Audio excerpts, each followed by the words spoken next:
যে মাননীয় প্রধান উপদেষ্টা এই সম্মেলনের আমিকে চুক্তির আমন্ত্রণে জাপান দিয়েছেন এবং ওখানে বক্তব্য দিয়েছেন, বাংলাদেশের নির্বাচন নিয়ে কথা বলেছেন।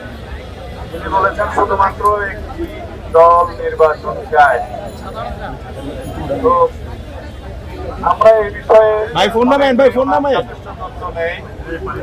ওনার কাছে যে লিখিতভাবে যে সমস্ত গণতান্ত্রিক দলগুলো কাগজ জমা দিয়েছে, আলাপ করেছে, যে সমস্ত সময় আহ্বান করেছিলেন আলাপ আলোচনার জন্য সমস্ত তাতে আমরা জানি বিএনপি এবং বিএনপির সাথে যুগপৎ আন্দোলন এরকম দল এবং জাতীয়তাবাদী সমমনা দল, মানব দল এবং পক্ষ থেকে সবাই ডিসেম্বরের মধ্যে নির্বাচন অনুষ্ঠানের জন্য দাবি জানিয়েছিলেন, সেটা আমরা জানি। তবে তথ্যগত ভুলের কারণে যদি তিনি সেটা বলে থাকেন, সেটা আমি বিশেষ সমালোচনা করব না।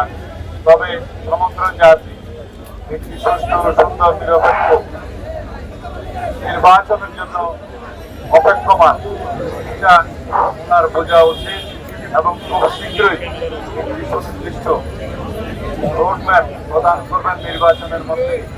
আগামী ডিসেম্বরের মধ্যে জাতীয় সংসদ নির্বাচন অনুষ্ঠানের লক্ষ্যে কথা একটাই পরিষ্কার।